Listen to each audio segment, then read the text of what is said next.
नमस्कार, स्वागत है आपका हमारी खास पेशकश डिबेट 88 में।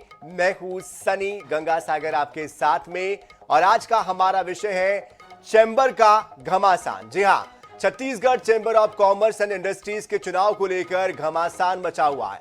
काफी समय से सदस्य चुनाव की मांग कर रहे हैं, लेकिन किसी ना किसी वजह से ये चुनाव टलते ही जा रहे हैं और इस बार फिर से पूरी तैयारी के बावजूद चैंबर के संविधान संशोधन को लेकर चुनाव रुका हुआ है और प्रतिद्वंदी खेमे में एक दूसरे को लेकर हमलावर है। लगातार जुबानी जंग चल रही है और इसके पीछे अलग अलग तर्क वो दे रहे हैं। आज हम इसी विषय पर बात करने वाले, लेकिन उसके पहले आपको दिखाते हैं इसके पीछे की वजह क्या है, क्यों ये घमासान मचा हुआ है। देखिए इस रिपोर्ट में।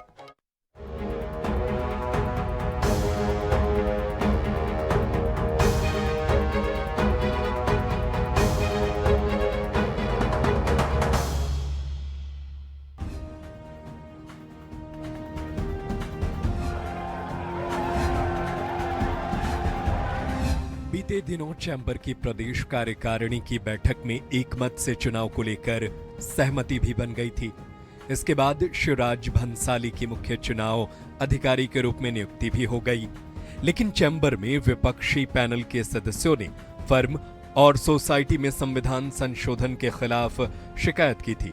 इस पर बीते दिनों हुई कार्रवाई को लेकर अब फैसला सुरक्षित रखा गया। इसी को आधार बनाते हुए चैंबर के मुख्य चुनाव अधिकारी ने चुनाव स्थगित कर दिया। इसे लेकर अब एक बार फिर चैंबर में व्यापारी एकता पैनल और जय व्यापार पैनल के बीच घमासान मचा है। व्यापारी एकता पैनल के अध्यक्ष श्री चंद सुंदरानी ने वर्तमान प्रदेश अध्यक्ष पर निशाना साधते हुए कहा है कि वह चुनाव करवाने से डर रहे हैं। चैम्बर अध्यक्ष ने लिख के दिया है चुनाव स्थगित करने के लिए, चुनाव अधिकारी ने स्थगित नहीं किया। 4 दिन पहले 8 दिन पहले चुनाव अधिकारी बनता है और वो स्थगित करेगा क्या?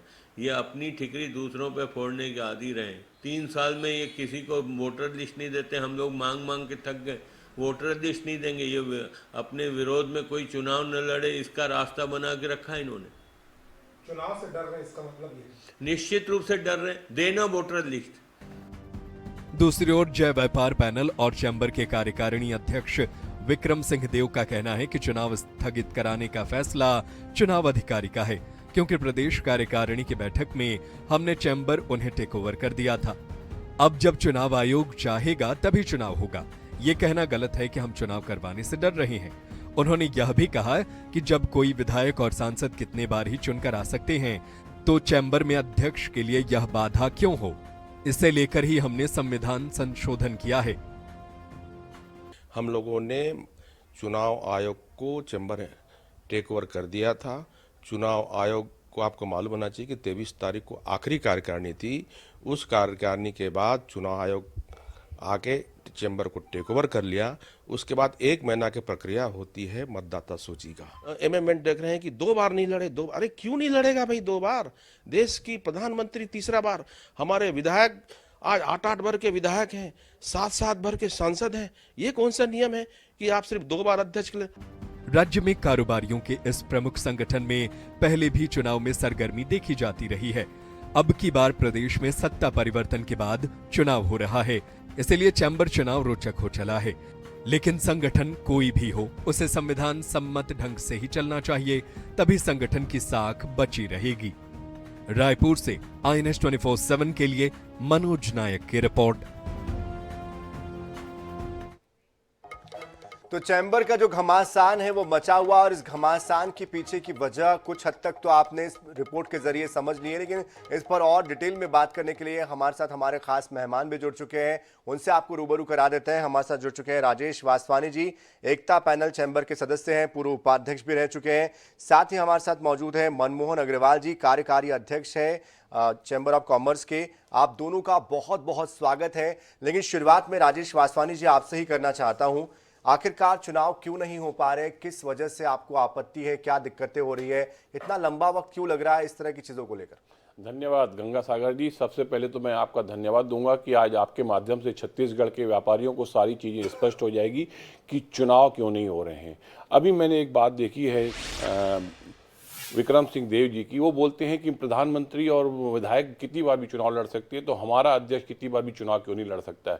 इनको यही समझ में नहीं आ रहा है कि ये राजनीतिक दल नहीं है, सामाजिक दल है। यहाँ सेवा के कार्य के उद्देश्य से किया जाता है। एक ही बार आदमी बार बार अध्यक्ष बनने का क्यों हम किसी को मौका दें? हर किसी को मौका मिलना चाहिए, सेवा का मौका है। हमें तो कहीं ना कहीं शक हो रहा है कि अध्यक्ष जो वर्तमान बना है, 2 बार अध्यक्ष बना है, 1 बार कैट का अध्यक्ष बनना है, बार बार वही क्यों अध्यक्ष बनना चाह रहा है? सामाजिक सेवा और व्यापारिक सेवा के उद्देश्य से कार्य कर रहा है कि व्यापारिक क्षेत्र को अपना बढ़ावा देने के लिए काम, अपने आप को वहां पे प्रेजेंटेशन करना है? या तो मैं ये बोल सकता हूं कि उनको कुर्सी का एक रोग लग गया है पिछले 6, 7, 8 सालों में, तो उन्हें अभी इस बार ऐसा लग रहा है कि मैं वापस अध्यक्ष बनूं, जिसके कारण उन्होंने बंद कमरे में कुछ लोगों को बिठाकर उन्होंने अपना संविधान को बदला। अरे जब संविधान को बदलना ही है, जब चीज सार्वजनिक होनी है तो आप ओपन रखते ना। बंद 10, 20, 25 मुट्ठी भर लोगों को बुला के आप संविधान बदलते हो, और वो भी संविधान ऐसा जिसमें आपने अपने आप को ही अध्यक्ष के लिए बात किया है। आपने एक बार भी किसी भी कार्यकारिणी की मीटिंग में या कहीं पर भी उस बात को उठाया नहीं है। जिस जगह पर आपने मीटिंग बुलाई थी, जिस जगह पर आपने आम सभा बुलाई थी, वहां बैठने की संख्या महज 125 और 120 की होती है। वहां 25,000 लोगों को पत्र लिखकर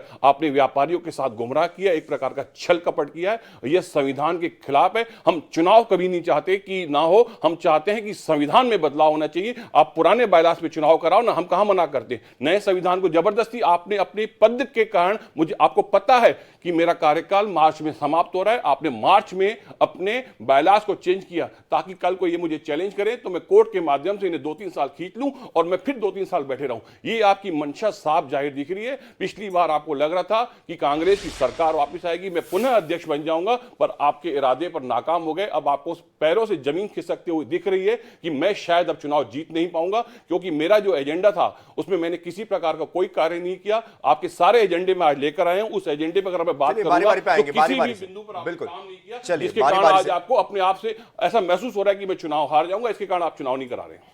बारी बारी से आते हैं। मनमोहन अग्रवाल जी, क्या निजी स्वार्थ के लिए संविधान बदला गया? और जिस तरह के आरोप लगा रहे हैं यहाँ पर राजेश जी, इन आरोपों में कितनी सत्यता है? क्यों नहीं सबको साथ लिया गया? पहले तो आपको बहुत धन्यवाद कि आज INH के माध्यम से सारी स्थिति पूरे प्रदेश के सारे व्यापारियों के सामने स्पष्ट हो जाएगी। और जिस प्रकार से वासवानी जी बार बार कहते हैं कि अमर पारवानी जी अध्यक्ष बने रहने के लिए संविधान में संशोधन किया है, तो सबसे पहले तो मैं आपको साफ कर दूं कि संविधान संशोधन में कहीं पर भी नहीं लिखा हुआ कि अमर पारवानी आजीवन अध्यक्ष बने रहेंगे। जिसको भी अध्यक्ष बनाना है उसे चुनाव में आना होगा, और अंततः कौन अध्यक्ष बनेगा इसका निर्णय चुनावी हमारे जो जितने सदस्य हैं वो चुनाव में ही करेंगे। मैं आपको जो बार बार प्रक्रिया पे बात हो रही है, मैं संक्षेप में सिर्फ तथ्यों की बात करूंगा।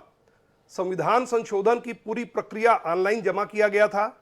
सूक्ष्म परीक्षण के पश्चात रजिस्ट्रार ऑफ फॉर्म्स ने 11 बंदियों पर हमसे स्पष्टीकरण मांगा था, और उसके निराकरण के बाद में संशोधन हुआ है। इनके द्वारा यह मेरे पास पत्र है, 22 अप्रैल को रजिस्ट्रार ऑफ फॉर्म्स के पास में आपत्ति दी गई थी, जिसका हमको 6 जून को हमको इसका ये पत्र इनका हमें प्राप्त हो गया, और हमने 7 जून को इसका जवाब दे दिया। और रजिस्ट्रार ऑफ फॉर्म्स की इसमें पूरी नोटशीट लगी हुई आप देख सकते हैं। इसमें रजिस्ट्रार ऑफ फॉर्म्स ने पूरी सुनवाई करते हुए और ये इसकी नोटशीट है, जिसमें रजिस्ट्रार ऑफ फॉर्म्स के सारी कार्रवाई इसमें लिखी हुई है। और इसका अंतिम पैरा में पढ़ना चाहूंगा। उपरोक्त प्रकरण में प्राप्त शिकायत व प्रस्तुत स्पष्टीकरण का अवलोकन एवं परीक्षण से स्पष्ट हो जाता है कि संस्था द्वारा यथासंभव संशोधन प्रस्ताव नियमावली के अनुसार पारित किया जाना पाया गया है, तथा बैठक को स्थगित कर पुनः पारित किया गया, जो कि नियमानुसार है। चूंकि शिकायतकर्ता अपने शिकायत के समर्थन में अन्य कोई प्रमाणिक अभिलेख की प्रति प्रस्तुत नहीं किया है, अतः प्राप्त स्पष्टीकरण समाधान कारक पाए जाने से मान्य कर संशोधन प्रस्ताव को संस्था हित में किया जाता है एवं शिकायती पत्र को निरस्त कर नस्तीबद्ध किया जाता है। यह रजिस्ट्रार ऑफ फॉर्म्स की नोटशीट है। इसके बाद में हमें 25 जून को प्रस्तावित संविधान संशोधन का आदेश मिल गया, और जब हमारे सामने एक स्पष्ट आदेश की प्रति आ गई तो 8 जुलाई को हमने कार्यकारिणी बैठक की सूचना पूरे प्रदेश में भेजी, और कार्यकारिणी की बैठक 23 जुलाई को आयोजित की गई थी, जिसमें हमने चुनाव अधिकारी की नियुक्ति की गई थी। अब इसके बाद में मैं आपको और ये बताना चाहूँगा कि जब हमने सूचना भेज दी थी उसके बीच में ही 15 जुलाई को माननीय श्रीचंद जी सुंदरानी द्वारा यह रजिस्ट्रार ऑफ फर्म्स में यह अपील प्रस्तुत की गई और इसमें लिखा हुआ है, प्राप्त जानकारी के अनुसार दिनांक 23 जुलाई को Chhattisgarh chamber of commerce and industries की एक बैठक आहूत की गई है जिसमें आगामी चुनाव की घोषणा की जा सकती है। अतः प्रार्थना है कि 23 जुलाई के पूर्व हमारी अपील का निराकरण कर सहयोग करें। तो यह स्थिति है जो मैं आपसे कहना चाहता हूं कि अपील का नोटिस हमें सर मुझे आ रहा हूं राजेश जी, आपके पास आ रहा हूं मैं। चलिए मनमोहन जी, आपके पास मैं वापस सर अंतिम बातें कह रहा हूं। अपील का नोटिस हमें 22 जुलाई को प्राप्त हुआ था, ये आप देख सकते हैं, और 23 जुलाई को हमारी बैठक पहले ही बुलाई गई थी। अतः हमने 23 जुलाई की बैठक बुलाकर और चुनाव अधिकारी की नियुक्ति कर दी गई। 29 जुलाई को पहली पेशी थी और उसके बाद में रजिस्ट्रार ने 1 अगस्त को दूसरी पेशी दी। चुनाव अधिकारी शिवराज जी भंसाली एक बहुत अनुभवी चुनाव अधिकारी हैं, उन्हें कई बार चुनाव करवाने का अनुभव है।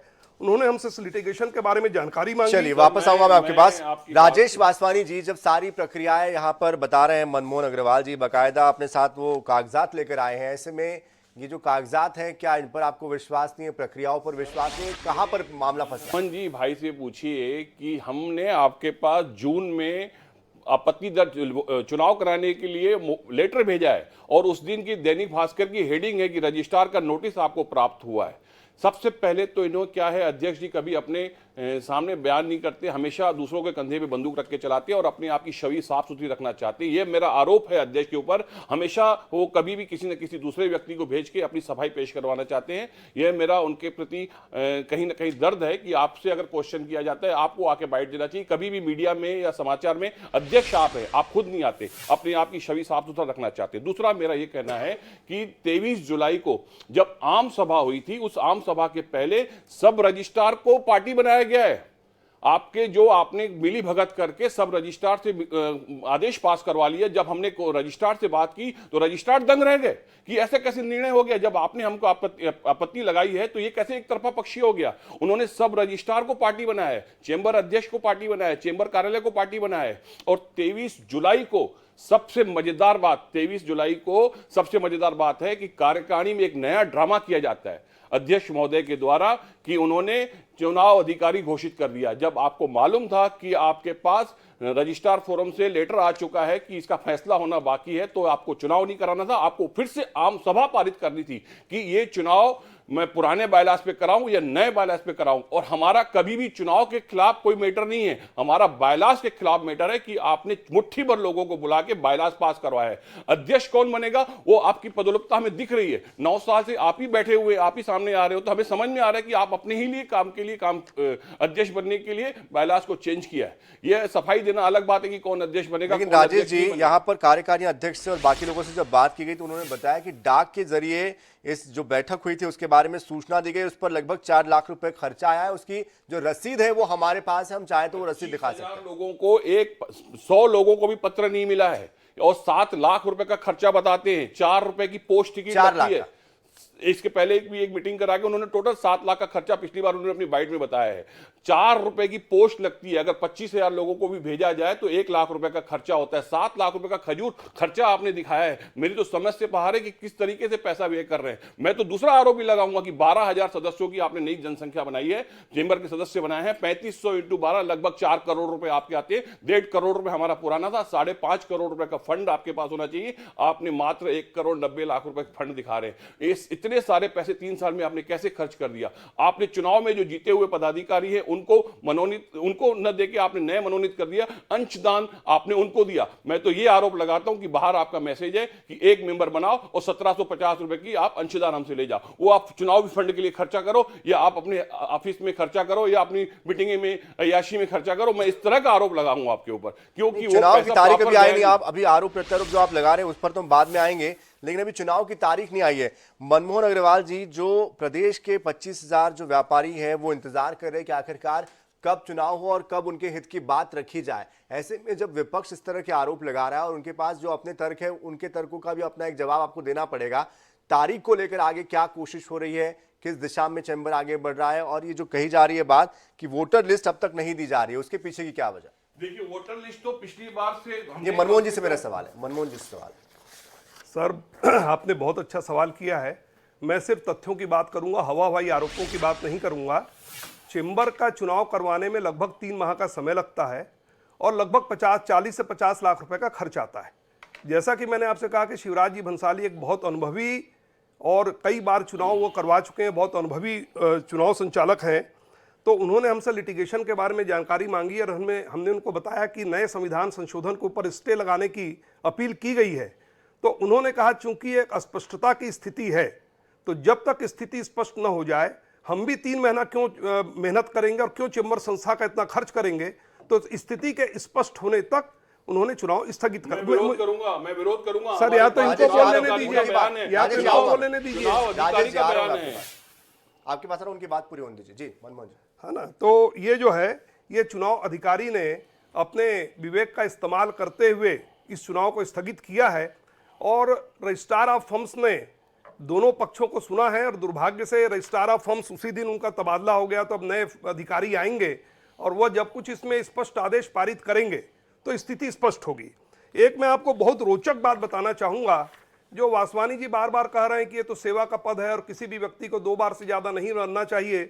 तो एक तो उनकी बात में कहीं ध्वनि आ रही है कि यदि अमर परवानी चुनाव लड़ेंगे तो उनकी जीत सुनिश्चित है, तभी वो बार बार अध्यक्ष बन के रहेंगे। मैं सर राजेश जी, आ रहा हूं मैं एक बहुत रोचक बात आपको बताने जा रहा हूं। बायलास के ऊपर मुद्दा है, आपने बदला क्यों? और बदलना था तो मैं दर्शकों को एक बार फिर से क्लियर कर दूं, दर्शकों को मैं क्लियर कर दूं कि दरअसल पूरा मुद्दा क्या है। दरअसल मुद्दा इस बात को लेकर है कि 23 अप्रैल 2024 को चैम्बर की तरफ से एक बैठक आयोजित की गई थी, जिसमें एक नया लॉ लागू किया गया था, जिसमें कहा गया कि अध्यक्ष, महामंत्री और कोषाध्यक्ष के जो पद है उसके लिए पदाधिकारी 2 बार चुनाव लड़ सकते हैं, 2 बार से ज्यादा चुनाव लड़ सकते हैं। और इसी बात को लेकर ये पूरा विवाद मचा हुआ है। और इसके अलावा इसमें कहा गया कि सभी लोगों को इन्फॉर्म नहीं किया गया इस बैठक के बारे में। ये जो बदलाव किए गए हैं ये अपने निजी स्वार्थ के लिए किए गए हैं, बिना जानकारी के किए गए, कुछ लोगों को बुलाकर किए गए और इसीलिए ये चुनाव अब तक नहीं हो पा रहे हैं। और जिस तरह से आप दोनों ही हमारे वक्ताओं को सुन पा रहे हैं, दोनों ही एक दूसरे के विपरीत चुनाव लड़ते हैं, लेकिन दोनों की बातों में अपना अपना एक तर्क दिखाई देता है, लेकिन इसको लेकर समाधान की दिशा में अभी तक कुछ आगे नहीं हो पाया। और जिस तरह से मनमोहन जी बता रहे थे कि रजिस्टर ऑफ फर्म्स में जो अधिकारी उनका ट्रांसफर हुआ है, तो जब नए अधिकारी आएंगे तब जाकर इस पर कोई फैसला हो सकता है। लेकिन राजेश वासवानी जी, इस स्थिति में तो ये मामला लटकता जाएगा, इसका समाधान क्या है? आप लोगों की तरफ से क्या दलील है? बहुत अच्छा प्रश्न पूछे हैं गंगा भैया आपने। इनको क्या करना चाहिए? अगर वास्तविकता बोलते हैं कि अमर परवानी हमारा कैंडिडेट के रूप में चुनाव जीत सकता है तो किसी को भी जिता सकता है ना, तो आप पुराने बायलास पे चुनाव कराइए ना, मैटर ही खत्म हो जाता है। हम कल अपना कोर्ट से केस वापस ले लेते हैं, हमें तो कोई आपत्ति नहीं चुनाव की। हमने तो चुनाव की मांग की थी, आप चुनाव नहीं करा रहे थे। मैंने 6 महीने के बाद पत्र भेजा कि परवानी जी आप ध्यान रहिए, आपका कार्यकाल खत्म हो चुका है, आप चुनाव कराइए, तो आप जागे। और मजेदार बात यह है कि चुनाव अधिकारी का बयान है, मैं आपको बयान सुना सकता हूं, इस रिकॉर्डिंग की मोबाइल के माध्यम से रिकॉर्डिंग है, कि इन्होंने 15 दिन हो गया है मीटिंग को खत्म की कार्यकारिणी में, आज तक की चेंबर की सूची नहीं दी है सदस्यों की। चुनाव अधिकारी हैरान है कि हमको मात्र 1 महीने में चुनाव कराना है और हमारे पास तो जो चुनाव में की आवश्यक सामग्री लगती है, मतदाता सूची नहीं है, तो मैं चुनाव कराऊंगा कैसे? हम असमर्थता जाहिर करते हैं। जब उनको लगा कि ये मैसेज अगर चुनाव अधिकारी का चले जाएगा तो अध्यक्ष महोदय की बेइज्जती हो जाएगी और हमारी गुडविल लटक जाएगी, तो इन्होंने अनन फनन में एक पत्र भेजा है कि ये चुनाव अधिकारी बोलते हैं कि स्टेगन हो गया है और रजिस्ट्रार फर्म में कोर्ट चल रहा है। अरे वो तो जानकारी आपको 3 महीने पहले से है गुरुजी, आपको उस दिन क्यों लटका रहे हो? तो फिर आपको अगर ऐसे ही मैटर जानकारी थी तो फिर आपको आम सभा में पास करना था कि भैया फिर से आम सभा पास कर लेता हूं। अगर सारे सदस्य बोलेंगे कि नए बायलास पे ओके है तो हम नए बायलास पे कराएंगे, पुराने हैं तो पुराने पे कराएंगे, विवाद ही नहीं है। बट आपको पद छोड़ना ही नहीं है, कुर्सी का मोह, आपको जो रोग लग गया है, ये एक प्रकार की बीमारी है आजकल कि एक बार कोई कुर्सी पे बैठ जाए तो छोड़ना नहीं चाहता। उसी रोग के ये अधीन हो गए हैं हमारे अध्यक्ष महोदय जी, तो छोड़ना नहीं चाहते कुर्सी, और उनका मालूम है कि कोर्ट केस चले जाएगा तो मैं 3 साल 2 साल खींच लूंगा, फिर से अध्यक्ष बने रहूंगा। मनमोहन अग्रवाल जी, आरोप आप पर ही लग रहे हैं, लेकिन सवाल फिर से मेरा वही है कि आखिरकार जो मतदाता सूची है वो क्यों नहीं दी जा रही और बाकी जो सदस्य हैं उनको आपने विश्वास में क्यों नहीं लिया इस बैठक के लिए? खासतौर पर जो आपके विपक्षी दल से है, एकता पैनल से है, क्या उनको ये इन्विटेशन नहीं दिया गया था इस बैठक का? क्या उनको इस संबंध में जानकारी नहीं थी कि आप ऐसा कुछ करने जा रहे हैं? और ये जो वोटर लिस्ट है, हम चाहेंगे पहले उस पर आप क्लियरिफिकेशन दें कि ये वोटर लिस्ट में आपको फिर से ध्यान से सुनाऊंगा, आप फिर से सुनिए। नहीं, पहले उनकी बारी है अभी। राजेश जी आप रुक जाइए। चुनाव अधिकारी है राजेश जी, मैं आपको अपनी मनमर्जी नहीं चलाने दे सकता, आपको बारी पे अपने बोलना पड़ेगा। बोलूंगा जब मुझे बोलने का अपनी पूरा बात अवसर रखिए। देंगे, यदि मुझे बीच में नहीं मौका दे रहा हूं मैं, तो मैं बोलूंगा। चलिए मनमोहन जी अपनी बात रखिए। मैं सर आपको बार बार कह रहा हूं कि मैं सिर्फ तथ्यों के आधार पर बात करूंगा। ये पुराने संविधान की धारा 5(8) में यह प्रावधान था कि जिन्हें सदस्य बने 6 माह की अवधि हो चुकी है, सिर्फ उन्हें ही मत देने का अधिकार होगा, इससे बहुत से सदस्य चुनाव देने से वंचित हो जाते थे।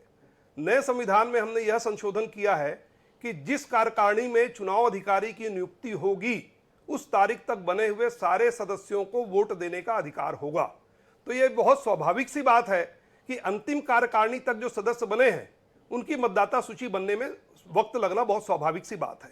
अब मैं आपको इनके एकता पैनल द्वारा जो पिछले चुनाव में जो चुनाव संबंधी मार्गनिर्देशिका बनाई गई थी, मैं उसका पठन कर आपको सुना रहा हूं कि इनके द्वारा, हाँ मैं बहुत संक्षेप में सुनाऊंगा सर, बहुत संक्षेप में, बिल्कुल बुलेट पॉइंट्स में आपको बताऊंगा सर। मैं सर यदि मुझे बीच में बोला जाए, यदि मुझे बीच में रोका जाएगा तो मैं ये बीच में बोलते हैं। चुनाव कराना ना कराना उस पर बात करो, ये सब क्या लल्लू पंजू बातें? नहीं, लल्लू पंजू बातें मैं नहीं कर रहा हूं, आप अपनी भाषा पे ध्यान दें, मैं तथ्यों पे बात कर रहा हूं और आप बीच में ना बोले, या तो मुझे आप बोलने का बारी से अपनी बात रखिए जी। इनके एकता पैनल के द्वारा जो पिछली बार चुनाव संबंधी मार्गदर्शिका निकाली गई थी, मैं आपको बता रहा हूं, मुख्य चुनाव अधिकारी कार्यकारिणी द्वारा स्वीकृत 3 जनवरी 2020, ध्यान दीजिएगा, 3 जनवरी 2020 तक बने हुए सदस्यों के पश्चात बनी सदस्यता सूची के अनुसार चुनाव करवाएंगे एवं उसका प्रकाशन उनके या उनके द्वारा अधिकृत चुनाव अधिकारी 4 फरवरी 2021, ध्यान दीजिएगा, 4 फरवरी 2021 को प्रातः 11 बजे चेंबर कार्यालय में सूचीबद्ध कर नोटिस बोर्ड पर प्रारंभिक मतदाता सूची के रूप में लगाया जाएगा। मेरा सवाल आपसे यह है कि जब आप 3 जनवरी 2020 तक के सदस्यों को पिछली बार चुनाव का अधिकार दे रहे थे मतदान का, उसके बाद में आपको 1 वर्ष का समय लगा मतदाता सूची 4 फरवरी 2021, तो हम तो अंतिम कार्यकारिणी तक बने हुए सदस्यों को मताधिकार दे रहे हैं। और एक बात मैं आपसे बड़ा स्पष्ट करना चाहूंगा, बार बार एक बात आ रही है, देखिए इस जो प्रावधान को हमने किया है कि कोई भी चुनाव लड़ सकता है, इसमें हमने किसी को डिबार नहीं किया है कि आप चुनाव नहीं लड़ सकते। एक बहुत इंटरेस्टिंग बात मैं आपको बताना चाहूंगा, 1992 से 2007 15 वर्ष सर मुझे फाइनल कमेंट मनमोहन जी, मेरे पास समय कम है, राजेश जी फाइनल कमेंट आपका। सर ये जो बात बोल रहे हैं, इनको भी पता है कि चुनाव को घोषणा करने से 3 महीने पहले तक की हमको सूची तैयार कर देनी चाहिए, तो ऐसा क्यों आपने पास किया? आपने जानबूझ के, पता था ये हमारे साजिश रची गई एक प्रकार से चुनाव। अगला कदम क्या है एकता पैनल का? उसकी साजिश रची गई थी। एकता पैनल का अगला कदम क्या है? एकता पैनल का अगला कदम क्या है, क्या करने जा रहे हैं आगे? सर हम तो चुनाव की बात कर रहे हैं, चुनाव होना चाहिए। कोर्ट में आप दायर करने वाले हैं कुछ? वो फैसला आ जाएगा हमारे पक्ष में, क्योंकि इन्होंने 5 कम से कम सदस्य होना चाहिए, इन्होंने मात्र मुट्ठी भर लोगों को बुला के बायलास पास किया, वो पास होना नहीं है और हमारे फेवर में जाएगा और चुनाव होना चाहिए। पर चुनाव हो कैसे? चुनाव अधिकारी नहीं तो सूची नहीं है, मेन मुद्दा तो वही है ना। रायगढ़ वाले पिछले 3 साल से चिल्ला रहे हैं कि हमको चेंबर की सूची नहीं मिल रही, सदस्यों की सूची नहीं मिल रही है। मैं 3 साल पहले कुल मिलाकर जो बात समझ में आ रही है कि दोनों ही पक्षों के बीच में आपसी जो तालमेल है उसकी कमी हमको दिखाई देती है और शायद इसी वजह से व्यापारी जो है वो भी परेशान हो रहे होंगे कि आखिर वो जाए तो किसके पास जाए, अपनी बात किसके सामने रखे। बहरहाल समय हमारे पास इतना ही था। राजेश जी आपका बहुत बहुत शुक्रिया, मनमोहन जी आपका भी बहुत बहुत शुक्रिया हमारे साथ जुड़ने के लिए, अपनी बात रखने के लिए। तो व्यापारियों को इंतजार है कि आखिरकार उनके हित की बात कौन उठाएगा, उनके व्यवसाय व्यापार के लिए आवाज कौन बुलंद करेगा।